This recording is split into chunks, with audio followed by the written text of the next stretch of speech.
नमस्कार, प्रणाम, जय हिंद। कैसे हैं आप लोग। बिहार स्वास्थ्य विभाग में जो ड्रेसर की बहाली आई थी जिसमें सीटों की संख्या 3,326 थी। एग्ज़ाम्स हो चुके हैं, अब उसके बाद आंसर की जारी किया गया। बहुत ऐसे कैंडिडेट हैं जो मिनिमम पासिंग मार्क्स नहीं ला पाए, यानी वो तो नंबर लेके आ पा रहे थे लेकिन उन्होंने जो क्वेश्चंस बहुत ज़्यादा अटेम्प्ट्स कर दिया, यानी वे निगेटिव बहुत ज़्यादा ले लिए। और आपको पता है, ये मैंने कई बार वीडियो के माध्यम से बताया था कि जो है निगेटिव कम अटेम्प्ट्स करने हैं, कम करने हैं। लेकिन लोगों ने क्या किया, 100 क्वेश्चन अटेम्प्ट कर दिया, 90 कर दिया। और उसमें क्या हुआ कि जो है 40 सही हो गया और 50 गलत हो गया।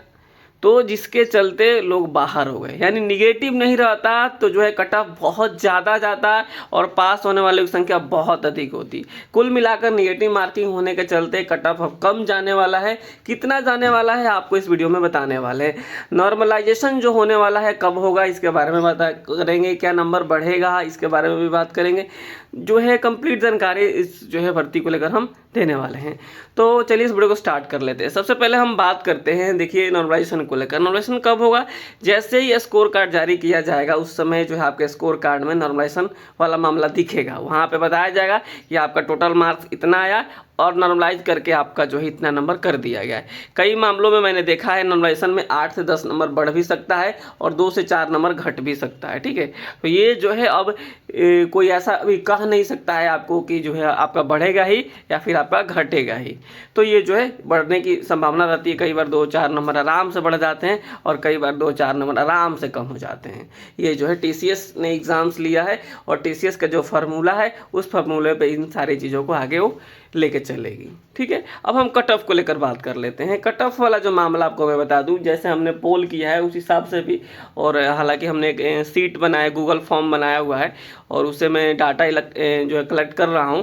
और फिर आने वाले दिनों में नॉर्मलाइजेशन के बाद से जो होगा तो कट ऑफ में बदलाव हो सकता है। लेकिन अब तक के हिसाब से मैं देखूँ, जिस हिसाब से आप लोगों ने फीडबैक दिया है, यूआर कैटेगरी में अगर आपका नंबर 45 के आसपास आ रहा है, 45 से 50, ठीक है, यानी जो मैंने कल कहा था अप्रॉक्स 50 से 55, लेकिन जो है मैं देख रहा हूँ धीरे धीरे जो है पता चल रहा है कि जो है 50 से प्लस लाने वालों की संख्या कम है। ठीक है, तो अगर आपका नंबर मैं बता दूं, अगर आपका नंबर 50 के आसपास आ रहा है, ईवर कैटेगरी है, अगर आपका नंबर 50 के आसपास आ रहा है तो आप अपने आप को बिल्कुल सेफ जोन में मानेंगे।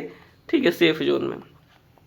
और जिसका 50 से कम है, 45 है, 46 है, मैं उनको नहीं कर रहा हूँ कि आप सेफ जोन में नहीं हैं, मतलब कि आप जो है थोड़ा सा जो है हो सकता है कि इनसे कम सेफ जोन में हो। और देखिए ईवर कैटेगरी में जिनका 40 से कम है उनको जो है, अगर मान लीजिए किसी का 35 आ रहा है, 36 आ रहा है, तो आप इंतज़ार करेंगे नॉर्मलाइजेशन का। अगर आप नॉर्मलाइजेशन करके आपका जो है नंबर 40 प्लस कर दिया जाता है तो जो है आपको डीवी के लिए बुलाया जा सकता है। तो जो बॉर्डर लाइन पे हैं उनको वो इंतज़ार कर सकते हैं, जो 5 नंबर से जो छूट रहे हैं वो इंतज़ार कर सकते हैं। ईवर कैटेगरी में कम से कम आपको पता है ना 40 चाहिए, तो अगर मान लीजिए किसी का 36 आ रहा है तो इंतजार करेंगे कि नॉर्मलाइजेशन में अगर उनका नंबर बढ़ जाता है तो भी जो है क्वालिफाइड हो जाएंगे ईवर कैटेगरी में। यानी 50 नंबर अगर अभी आ रहा है तो आप सेफ जोन में है बिल्कुल। अगर हम बात करें BC2 कैटेगरी की, यानी जो है क्या है, ये जिसे पिछड़ा वर्ग कहा जाता है, 36.5 नंबर इनका कम से कम लाना है। मान लीजिए किसी किसी का 34 आ रहा है, 32 आ रहा है, तो आप लोग इंतजार कीजिएगा नॉर्मलाइजेशन में। अगर नॉर्मलाइजेशन में नंबर बढ़ता है तब आपको जो है डीवी के लिए बुलाया जाएगा।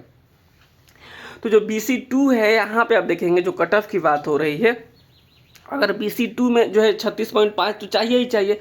अगर इनमें से अगर जो मैं बता दूं 45 नंबर के आसपास जिनका आ रहा है वो सेफ जोन में है।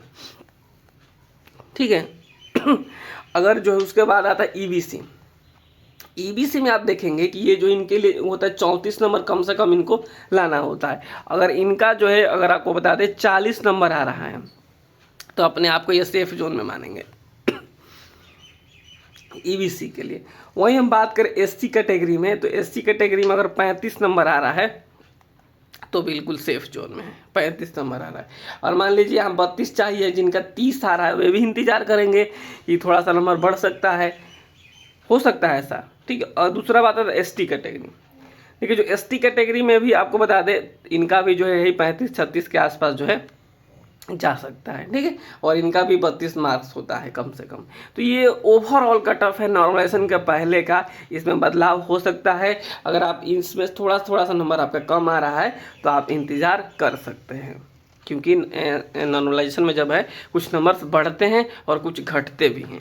तो ये सारा मामला है। अब हम बात कर लेते हैं, इसके अलावा एक EWS कैटेगरी है।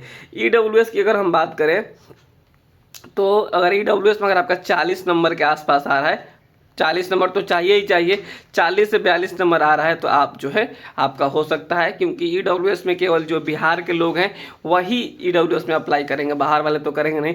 बाहर वाले का थोड़ा कट ऑफ इसलिए ज़्यादा जाएगा क्योंकि झारखंड के लोगों ने भी किया है, यूपी के भी किए हैं और साथ ही साथ मध्य प्रदेश के अलावा और अन्य स्टेट के लोग भी किए हुए हैं। तो यहाँ पर जो EWS में 40, 42, 45 नंबर आ रहा है तो अपने आप को सेफ जोन में मान सकते हैं EWS वाले, ठीक है। और महिलाओं के लिए हम बात करें तो महिला किसी भी कैटेगरी की है और 32 नंबर आ रहा है उनका, तो समझिए कि आप बिल्कुल सेफ जोन में। ओवरऑल ये कट ऑफ है। आने वाले दिनों में जो है रिस्पॉन्स सीट पे जैसे जैसे बदलाव होगा आपको कट ऑफ में भी बदलाव देखने को मिलेगा। तो कुल मिलाकर अब यही है, जिनका नहीं हुआ है, जो बहुत ज़्यादा मान लीजिए 32 चाहिए, किसी का 20 नंबर आ रहा है, 18 नंबर आ रहा है, 15 नंबर आ रहा है, तो उनका तो संभावना नहीं है कि उतना नंबर ज़्यादा बढ़ेगा। अगर बढ़ जाता है तो अच्छी बात है। देखिए जो है जनरल कॉम्पिटिटिव जो एग्ज़ाम्स होते हैं, अगर कोई ये सोचता है कि हम एक ही बार में क्रैक कर ले तो ये बड़ी मुश्किल वाली बात है। आप किसी SSC के लड़के से बात कीजिएगा, SSC की तैयारी करने वाले से बात कीजिएगा, किसी रेलवे की तैयारी करने वाले से बात कीजिएगा, तो पता चलेगा आपको कि 5-5 साल से लोग तैयारी कर रहे हैं और नहीं हो पाता है। कभी कुछ हो जाता है तो कभी नॉर्मलाइजेशन के चलते बाहर हो जाते हैं, तो कभी कुछ दिक्कतें हो जाती है। तो आपको निरंतर मेहनत करना होगा, निरंतर। ये तो पहली भर्ती थी और इसमें सीटें कुछ खाली जाएगी तो अगली बहाली भी आएगी। ऐसा नहीं कि नेक्स्ट भर्ती नहीं आएगी, आएगी। और दुनिया की आखिरी भर्ती नहीं है कि जिसका नहीं हुआ बिल्कुल होपलेस हो गए। समय लगता है, ये पहली भर्ती है आपकी। अगर आपने ड्रेसर के एग्ज़ाम्स दिया तो आपका पहला एग्ज़ाम्स है और पहले एग्ज़ाम्स में ही नौकरी लग जाना थोड़ा बड़ा मुश्किल होता है। हालांकि इस लगेगा ही लगेगा, कुछ लोगों का तो लगेगा ही ना, 3003 अप्रॉक्स तो 3326 लोगों का तो लगेगा।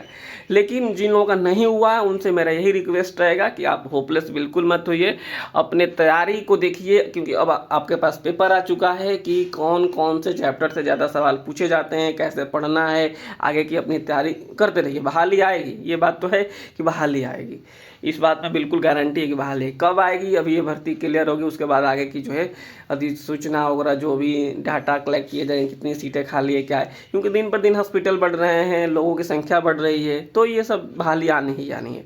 लेकिन बस वही है, होपलेस नहीं होना है अगर आपका नंबर कम आ रहा है तो, क्योंकि आपने बहुत अच्छा परफॉर्म किया है, मतलब अथाह समुद्र में आपने परफॉर्म किया है। पता नहीं चलता कि पैटर्न कैसे होंगे क्वेश्चंस का, लेकिन अब आने वाले दिनों में आपकी तैयारी और अच्छे तरीके से हो पाएगी। तो इस वीडियो में इतना ही रखते हैं और जो उम्मीद करते हैं कि आप आने वाले दिनों में अच्छा परफॉर्म करेंगे। और जिन लोगों ने बहुत अच्छा परफॉर्म किया इस बार, वे अपने डॉक्यूमेंट्स को लेकर जो है तैयारी करें। नमस्कार, धन्यवाद।